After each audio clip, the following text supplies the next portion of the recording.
guys, so in this Unit 5, we're talking about transformations, and you guys have shown um, a strong skill in understanding the transformations that we've been doing so far, translations, reflections, rotations, and I know we haven't done dilations yet, but you'll find that that one's going to be easy too. So a part of this assignment, you'll do a little bit of investigating about dilations and experience that. So you have the Transformations Learning Project, okay? And it says students are going to create a product of their choice to show their understanding of the 4 transformations in the quarter plan. You're going to work individually, but if you need to work in pairs to do research on the internet, that'll be just fine. But what you want to do is try to find how transformation is being used in the real world, okay? And I don't mean so much like word problem, but I mean like an actual profession that's truly using transformations. Now, when you find the career that uses transformation, then you're going to either research it in depth and provide maybe a report, or maybe pretend that you're giving a presentation to maybe a class. Maybe you pretend that you are a doctor, excuse me. Maybe you pretend that you're a doctor and you're giving a presentation to other 8th grade math students about what you do. That's something that you could do. Or maybe you actually find a product that you want to replicate and show how transformation are being used, and you can actually create that product. So I'm not saying that you have to create a product. I'm just trying to say that you must produce something that really shows what you learn about how these transformations are being used in your career. And then one of the most important things, I want to also make sure that when you do your transformations, you do it on graph paper. So even if you're doing the research, when you and you're doing like the report and the presentation, I would expect maybe a slide or a couple of examples that actually have a graph paper on there that has like a couple of images on like coordinate planes, grids, okay? But you'll see on your paper there's some possible rows. These are not all inclusive. The audience, like who would be the intended looking at what you're producing, and then what are you going to produce? Notice that it said products or even performances, so there are lots of ways that you could show me how you are seeing how transformations are being used in the real world. And don't forget at the bottom, if you absolutely can't find anything for the last 15 minutes of class, speak to me, and I'm going to, I'll give you some ideas, all right? Any questions right now in terms of the learning, this is a learning project, yes? Well, question. So let's say that you were doing like a Photoshop work, could you make a poster instead of like a slideshow and show like how this is like how they do eyes for dilation, and this is how they like reflect like freckles or something? Yes. Like different ones. Everything doesn't have to be PowerPoint. Doesn't need to be a PowerPoint, poster works just fine. Okay. One of the things I'm really excited about this is just to really see, it's about your interest and the things that you like to do. So maybe you are a handwritten person, or maybe you're a drawer, or maybe you like to build things with your hands, or maybe you're really big into technology. You really get to pick the avenue and how you work on this project and how you even present what you learn. You need some time, okay? The other thing I want to point out, okay, is your working conditions for alternate activities, all right?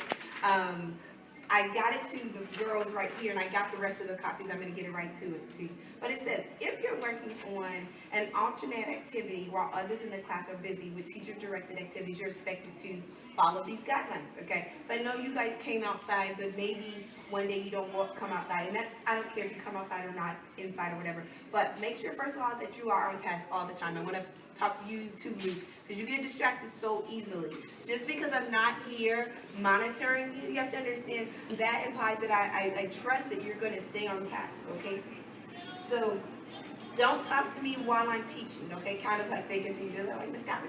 Like, if I am like having to teach or share something, you cannot interrupt me at that time, okay? If you need help and I'm busy, then ask someone else who's working on the assignment. If there's no one else who can help you. Just try to keep working until I become available, and I would definitely do my best to come and work on you. Use soft voices, okay? Don't brag about your opportunities to work on this assignment. If you must come in and out of the classroom, make sure you do it quietly. When you go to another location to work, stay on task there and follow the directions of whoever's in charge. So maybe I don't have the cards, I might not have these, I think I will, but I might not have the iPads or something. Then, of course, you go to the media center, but you know, Ms. K is crazy. So you need to be really respectful for real. You need to be respectful, quiet, just do whatever it takes to get her to like smile and be okay. Okay, don't bother anybody else, and don't call her and take it to yourself. So I'm gonna get this to each one of you, and you just have to sign it, and I'll sign it, just saying that like we understand the agreement of you working on this assignment. Yeah, she gave me hers and signed it to me. And you have yours? Okay. Did you have it? Did I give it to you yet? Because I only had a couple, so I was good to see you guys. Okay, I'm gonna come back and check on you guys in just a few minutes. Okay? All right. Thank you. All right, you guys. So I want to now hear about, what did you find out there? I want to hear about what you found, and I also want to hear what you picked, because you may have, not picked the first thing that you found. So I would love to see if you found more than one thing that you were interested in. Okay, well, I had like two things in mind. I was going to do like architecture and like buildings, but then I decided to like move to do with like fashion designers and like how they use dilation and reflection with like patterns and like taking a sketch and Okay, so can you just be very specific for me about dilation? How do you see dilation in the fashion designer work? Oh, because when you like sketch something, you have to take like that sketch and actually blow it up to an actual size. All right, great. And right here, tell me about what you found and what you decided on. Okay, well, this is the first thing I found and I was really interested in it. It's medical imaging, and that's when machines where they take pictures of inside of your body, and if you get like a tumor or something, it'll like take a picture of that, but you can't like get more than one angle, so you have to keep changing to like flip it around and like see how like deep it goes and stuff in depth with just the one side. Okay. All right. I really look forward to seeing that about like the tumor. So again, make sure I understand. So I love the picture. So you're telling me so far it's like they can only kind of get a frontal, and I'm probably gonna be wrong with my vocabulary, but like a frontal lobe picture, right? And so, but they're taking a picture here, but they don't know the depth of the tumor. Okay, so then again, like you said, they do the rotation around. That's exciting. All right. Right here, you tell me if you need to come up a little bit. I did the role as a detective role for the police force, and I did the part for the work that you use geographic profiling, so that they can pinpoint where a little area where the person who's committing crime is, and they can use maps of how dense, not how dense, but crime happens there. No, dense is an appropriate word, because when we use dense means to be something that kind of happens a lot or be thick in crime. So if we were saying it's densely populated, it's a lot of people there. So maybe we were saying it's a densely populated with criminals, So we could use that word there. Okay, so I just want to make sure I get an idea. So imagine I've got this square for a moment, and this is the area that I want to survey, right? So they would dilate this down a little bit.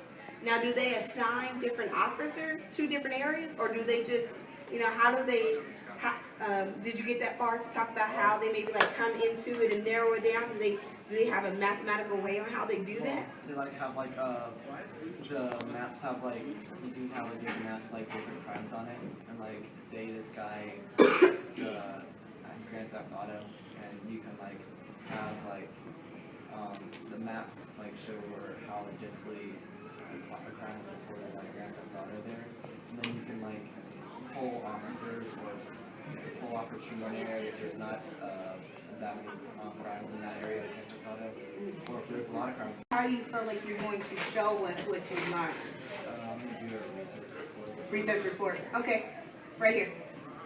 I chose to be an art critic or museum worker. And so I'm going to show museum visitors how transformation applies and how it is used in artwork. Okay. Can you give me an example of that right now? Well, I was looking up, I typed in like transfer,